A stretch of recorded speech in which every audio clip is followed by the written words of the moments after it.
हर हर नर्मदे। समझ गए ना हम किस बारे में बोलने वाले हैं? मैया नर्मदा जी के बारे में। जो जाने माँ की लीला वो ही करे बार बार परिक्रमा। मेरे गुरु परमहंस ज्ञानानंद महाराज जी आज फिर एक बार निकले परिक्रमा की ओर। वैसे तो गुरु जी पहले 4 बार परिक्रमा कर चुके। इतने साल तक मैया के छत्र छाया में रह के जैसे एक माँ बेटे के अनमोल रिश्ते बन उठे। इसलिए तो माँ के ये बेटे फिर करने लगे मैया की परिक्रमा, और हम घर बैठे बैठे गुरु जी के मुँह से सुनने वाले हैं नर्मदा परिक्रमा के अनुभव। तो चलिए आज के इस पहले एपिसोड में हम सुन लेते हैं नर्मदा परिक्रमा के ताजा ताजा अनुभव। गुरुदेव महेश्वर गुरुदेव परम ब्रह्म तस्मै श्री गुरवे नमः। अखण्डमण्डलाकारं व्याप्तं येन चराचरं तत्पदं दर्शितं येन तस्मै श्री गुरवे नमः। नाथ श्री जगन्नाथ मद्गुरु श्री जगद्गुरु ममत्मा सर्वभूतात्मा तस्मै श्री गुरवे नमः। परमाराध्य श्री गुरु महाराज जी के कृपा आशीर्वाद से आज का दिवस 2077 विक्रम संवत का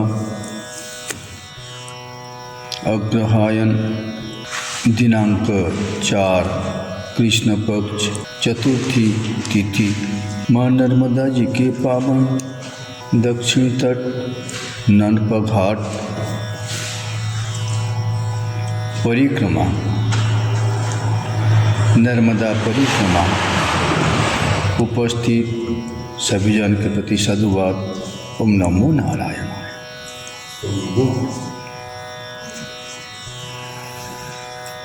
अपने को मानव जीवन मिला है परमात्मा के कृपा से।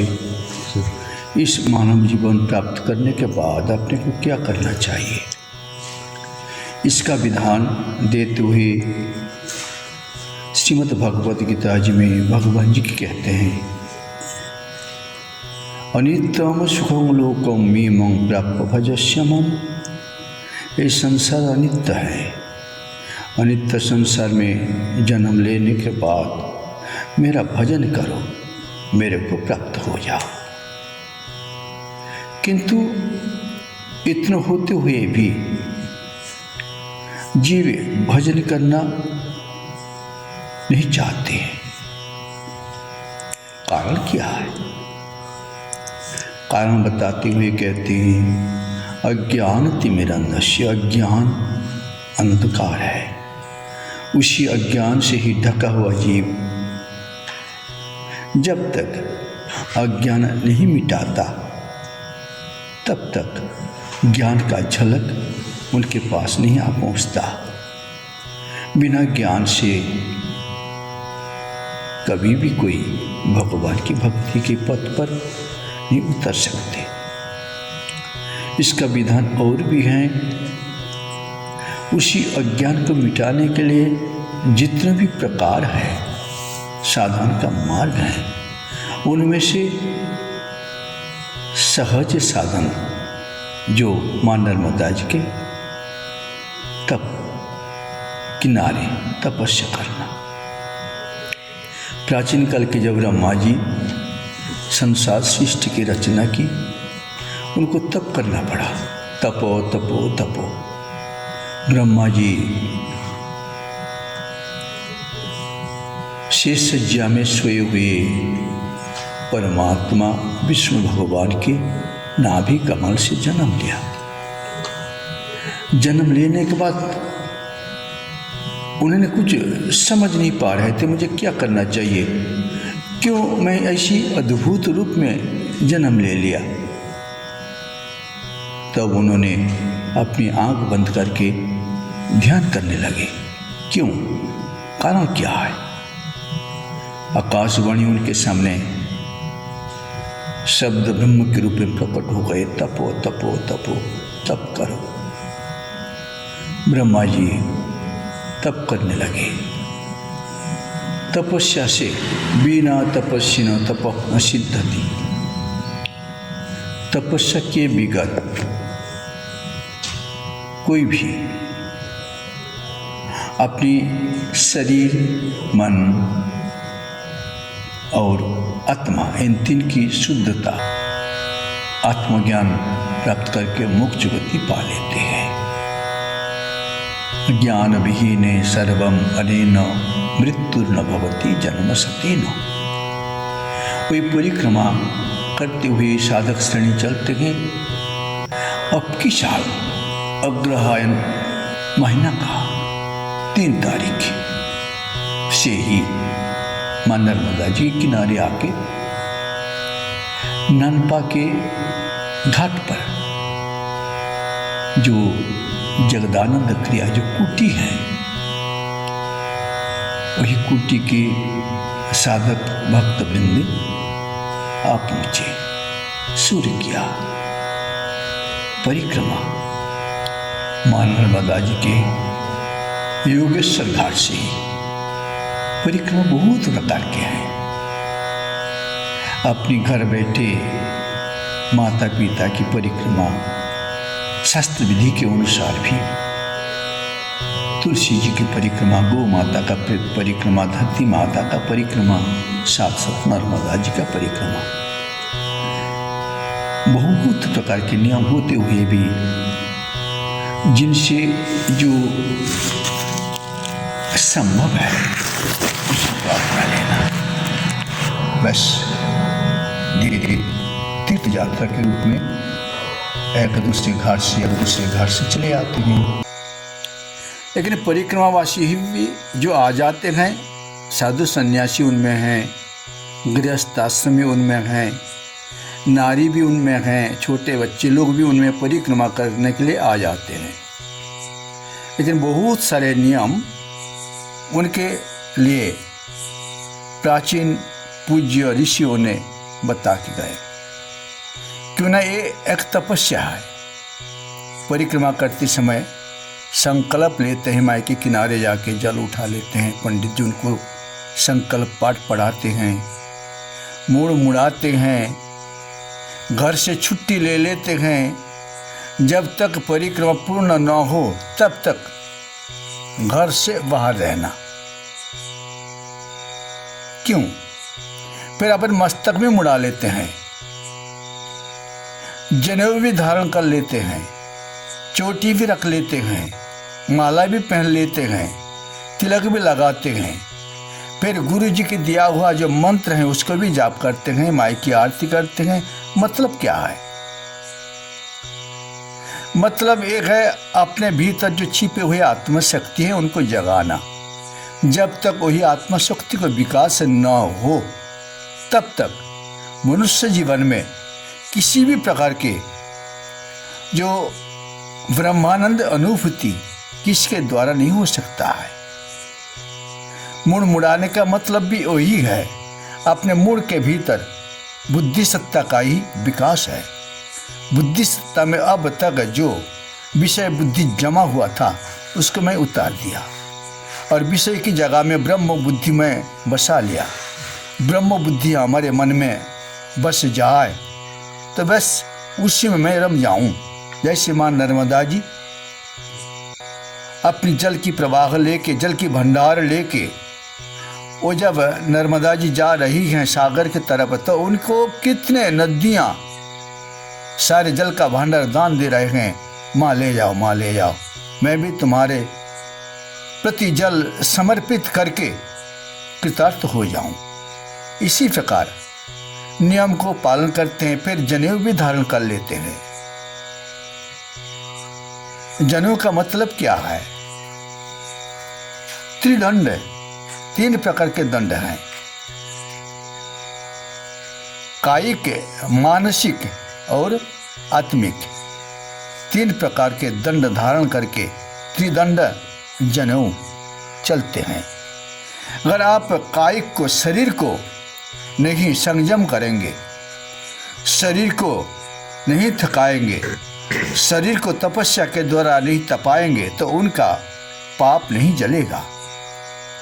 तन पवित्र सेवा में धन पवित्र करे दान, मन पवित्र हरि भजन में जग में अतीन कल्याण। लोग अगर कल्याण चाहते हैं तो उनको तन को पहले तपाना पड़ेगा। किससे तपेगा? जो रास्ते पर उतर के आए हैं परिक्रमा के मार्ग पर, उसी में अपनी जाप करना, ध्यान करना, योग बन जाए, साधु संतों का सेवा करना, योग बनना, जहाँ पर हम भोजन पा रहे हैं वहाँ भी सेवा करना, ये भी अपनी माई की सेवा के रूप ही है। तन पवित्र सेवा, मन पवित्र हरिभजन में। हरि का भजन हम जब तक नहीं करेंगे तब तक मेरा मन का पवित्रता नहीं आएगा। मन तो विषय के प्रति ललुप है, लुब्ध हैं, लुभातुर हो जाते हैं। विषय उनके नजर में आया, जो जिस विषय में फंसे हैं, तरह तरह के लोगों के मन में किसी के चाय के प्रति लोभ है, चाय नहीं मिले तो दुखी हो जाते हैं। कोई बीड़ी, सिगरेट, तरह तरह के व्यसन में फंसे हैं। किंतु परिक्रमा के मार्ग पर आके उसी को दूर रखेंगे ही, यही कुबेर का साधना। कुबेर, कु से दूर रहना। लेकिन परिक्रमा में आ गया, आके मैं वही जो घर में जो करते थे दुर्बुद्धि, कुबुद्धि, कुआचार, गाली बकना, सारे परिक्रमा के मार्ग पर उतर के भी मैं वही कर रहा हूँ, तो मेरा परिक्रमा का क्या लाभ है? इसलिए 3 दंड जनेऊ जो धारण करते हैं, 2 दंड हो गया।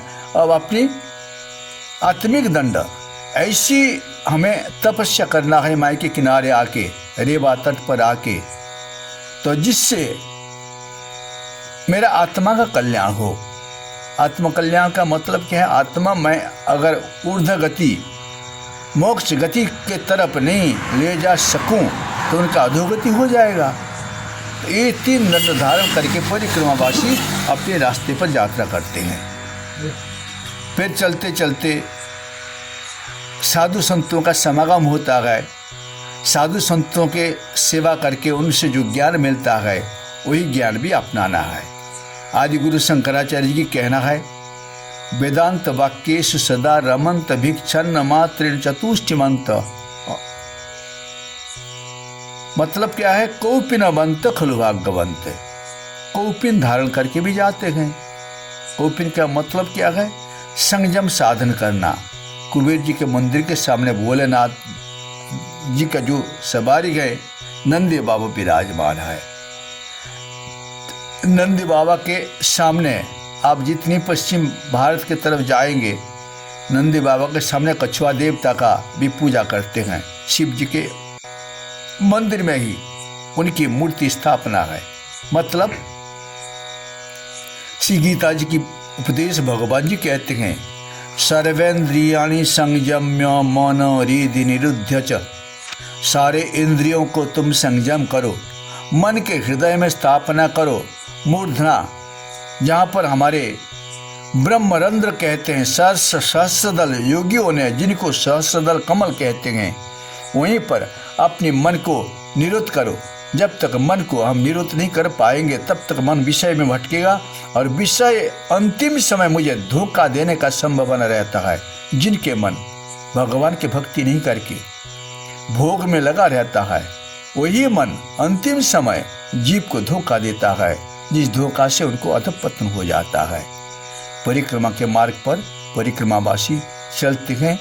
घर में जितनी प्रकार के सुख सुविधा है सारे को त्याग करना है। घर में कोई धनवान है, कोई गरीब है। हमारे देवभूमि भारतवर्ष का प्राचीन ऋषियों का विशेष व्यवस्था है अपने जीवनचर्या का। ब्रह्मचर्य, गारस्थाश्रम, वानप्रस्थाश्रम, संन्यासाश्रम, ये 4 प्रकार के आश्रम का विधि है। परिक्रमा उनमें से जो ब्रह्मचारी हैं उनके लिए वही है। जो वानप्रस्थ हैं, संसाराश्रम उन्होंने यापन किया। पुत्र, परिवार, धन संपत्ति, विषय, जस, प्रतिष्ठा सबके पीछे लगे हुए थे, लेकिन परिक्रमा मार्ग पर आके वो सारे को त्याग करना पड़ता है। लेकिन वो भी हमारे मन में आके बस जाए तो कोई काम नहीं हो पाएगा। जो काम के लिए मुझे मानव जन्म मिला था वो नहीं हो पाएगा। अतः कोपी न बंत खलु भाग्यवंत, जैसे कछुआ ने जल में भी रहते हैं, स्थल में भी रहते हैं, किंतु जब बाहरी शत्रु उनको पकड़ने के लिए आ जाते हैं, कोई तंग करने के लिए आ जाते हैं, तो अपनी इंद्रियों को सारे भीतर समेट लेते हैं। भीतर उनका जो खोखला है उसी खोखला के भीतर घुसा लेते हैं, जिससे बाहरी शत्रु उनके नहीं पकड़ सके। इसी प्रकार बाहरी विषय से मन हटा के केवल भगवान में ही लगा देना है, इसलिए मैंने परिक्रमा में आके लगा हूँ। ये तपोभूमि मां नर्मदा, मां नर्मदा जी की कृपा जिनके ऊपर बरस जाए उनके ऊपर बरसता है। जो उनके अनुकूल अपने तपस्या करके उनको प्रसन्न कर लेते हैं, उनको ही मां नर्मदा जी वैराग्य उत्पन्न कर देते हैं। ये वैराग्य के सहारे से वो परम गति को प्राप्त कर लेते हैं। वेदांत वाक्येषु सदा रमंत भिक्षान्न मात्र चसु तुष्टिमंत अशोक मंत्र करण चरंत कोपी न बंत खलु भाग्यवंत। वही संसार में भाग्यवान है जो अपने इंद्रियों को संयम करके आत्मशक्ति विकास के लिए सदा तत्पर रहते हैं। वही कौपिनधारी भाग्यवान है, जिनको देवता लोग भी सहयोग देते हैं, जगतवासी की पूजनीय हो जाते हैं और अंतिम समय मोक्ष गति को प्राप्त कर लेते हैं।